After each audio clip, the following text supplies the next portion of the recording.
Magandang tanghali po mga ma'am sir, lalo na sa mga driver. Nasa page ko na po yung truck no entry dito po sa may southbound service road E. Rodriguez. Ito na po, nag-a-apprehension na po kami ha. Ongoing apprehension, ito na po yan.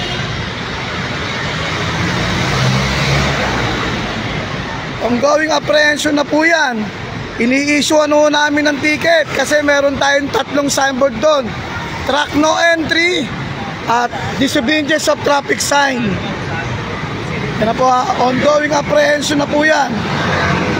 Pakishare na lang po sa mga motorista, lalo na sa mga truck driver. Ito na po ha. Ongoing apprehension na po yan ha. Dito po yan sa may southbound service road E. Rodriguez corner ha, Pasig Boulevard, Barangay Bagong Ilog. Sa mga nagtatanong sa akin na by messenger, inuulit ko po, bawal po tayong pumasok sa may service road E. Rodriguez, Barangay Bagong Ilog. May signboard po tayo doon, tatlong truck no entry saka truck passing through. Bawal po. Yung tamang daan nyo po, Ortigas, then si Raimundo, then talabas po kayo sa Vargas Bridge. Ito po yung situation.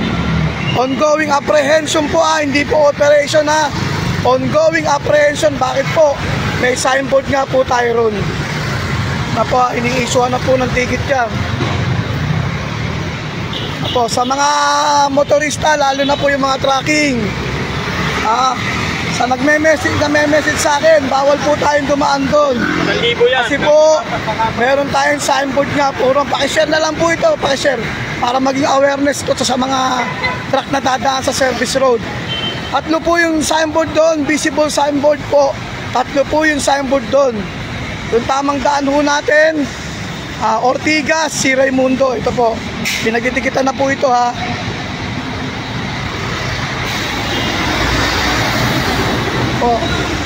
Inisyohan na po ng ticket itong mga to. Ito po yung service road na sinasabi ko po. Ito po yung service road. Doon po yan sa may unahan. Sa unahan Sea Oil. Bawal po tayong pumasok doon. Kasi nga po may signboard po tayo. Nuulit ko po may tatlo po tayong visible signboard. Doon sa may unahan ng Sea Oil. Then sa gitna, tatlo po yan. Kaya po, pakishare na lang po ito for awareness sa mga trucking. Makikita nyo po yan sa may FB page ko na pinost ko po yan. Yung truck no entry, truck passing through. Yung tamang daan po nito Ortigas, si Raimundo. Pagdaan nyo muna si Raimundo, dito po yung tamang daan nyo po. Lalabas po kayo sa Vargas Bridge o magdi-deliver tayo sa URC, dito po yung tamang daan. Ito po yan. Ito po yung Vargas Bridge. Ito po yung service road na sinasabi ko po.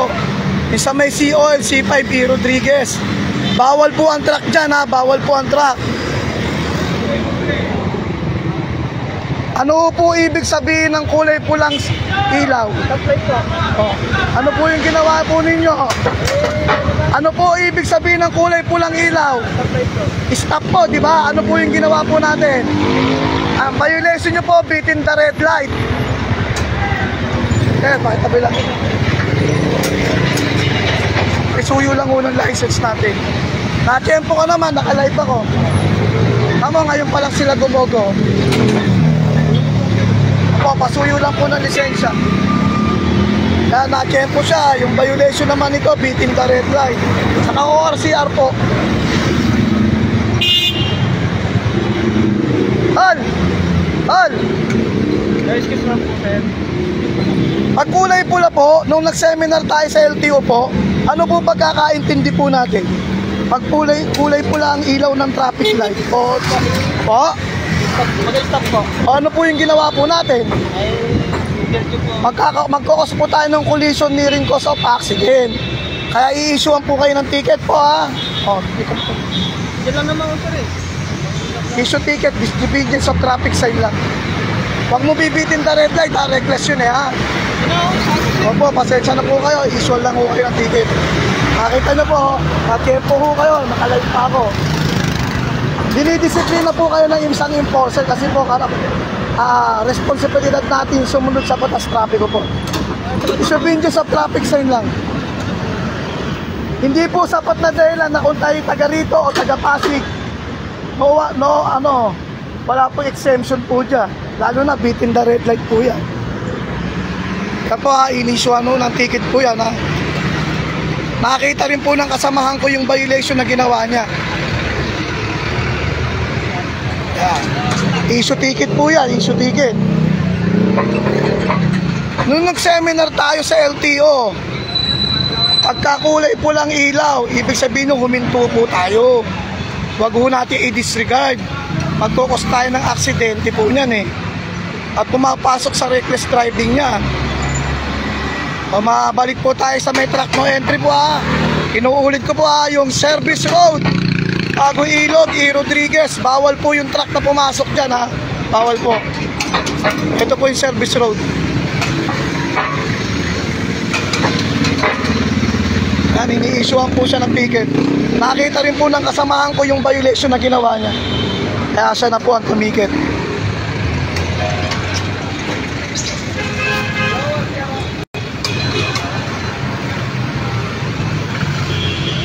Ulitin ko po dito po sa may service road po yan bawal po ang truck dyan. Yung tamang daan po niyan, Ortigas, si Raimundo, tapos nalabas ng Baguio Bridge. Pakishare na lang po ito para sa awareness ng mas maraming motorista.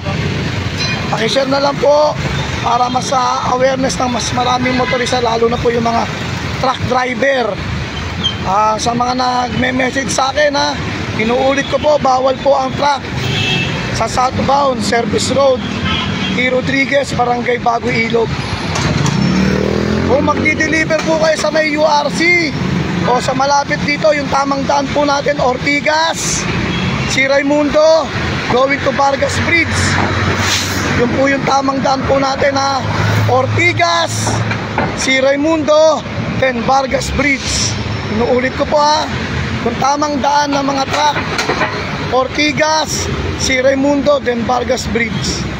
Ito po yung Vargas Bridge. Tignan po, dito na po nagdadaanan yung mga truck na mga na-issue ng ticket. Yan po yung Vargas Bridge, galing po sa si Raimundo yung mga yan. Mga na-issue na rin po namin ng ticket yung mga yan.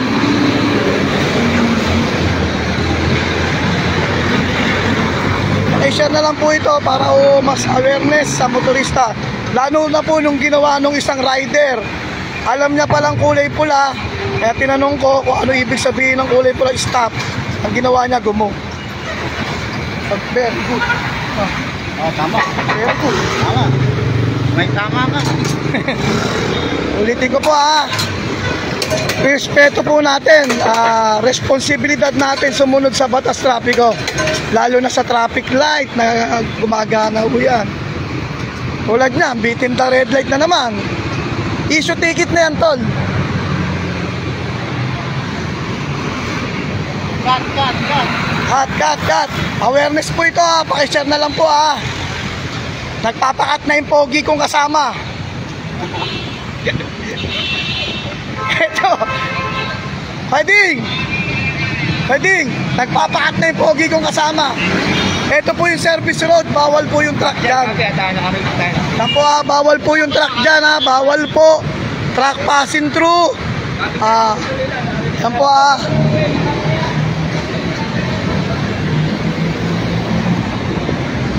Tapos pakiusap naman po, be responsible sa mga driver license holder.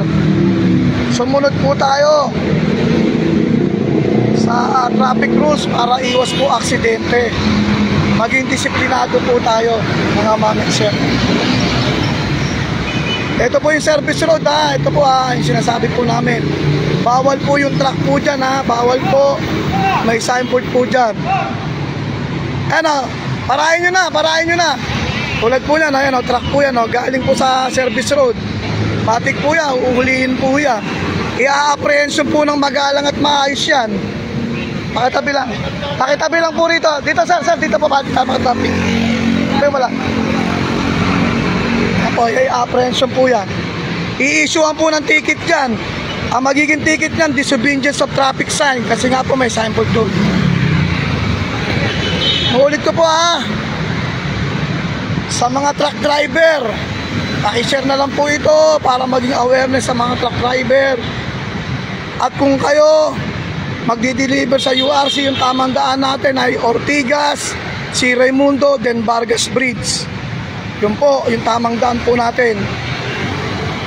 Yun po yung tamang route o dadaanan natin na pwede yung mga tracking. Yan po, i-issuean po ng ticket ka.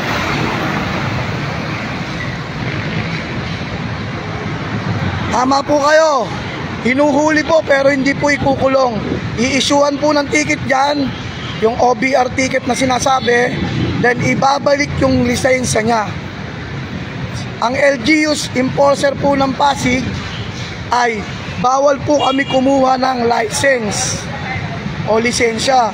Ang ginagawa po rito, ini-issuean po ng ticket yan.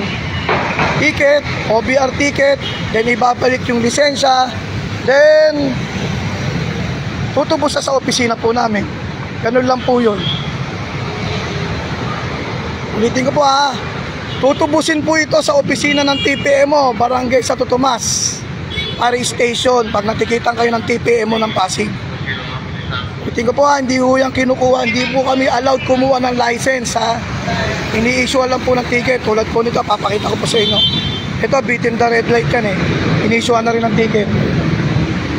Ito, papakita ko po sa inyo Tinitikitan po ito, ini-issue ng ticket.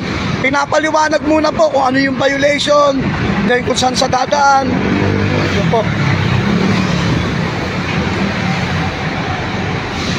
Tinitikitan na po yan. Pinaliwanag mo na, sir, kung saan dadaan. Anong violation? No entry. Disobedience of traffic sign po yung violation na gagawin ni Traffic Officer Selvino.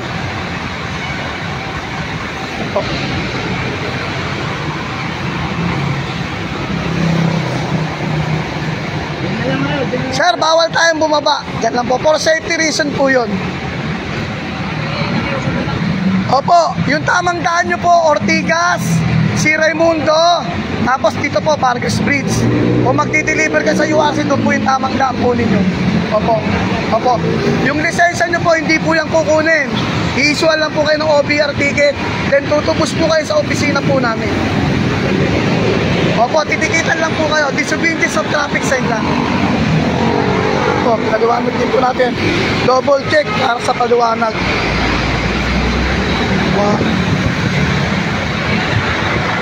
Sa mga truck driver po maging aware po tayo. Kasi nakikita naman po natin yung signboard Bali siguro hindi lang po natin pinapansin dahil akala natin pwede. Pero bawal po ito, bawal po talagang pumasok doon. Then may signboard po talaga. Ito po, ayan po, isa sa mga natikitan po namin yan. Kaya dito na po nagdadaanan na sa si Raimundo then Vargas Bridge. Pakishare na lang po ito para sa awareness. Inuulit ko po bawal po ang truck sa service road, southbound, saka northbound. May mga signboard po tayo dyan.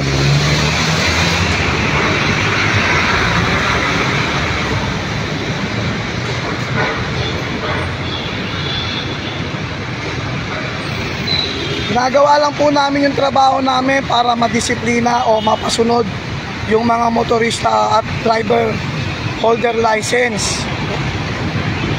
Awareness po itong ginagawa ko, protect information po para sa mas nakakarami.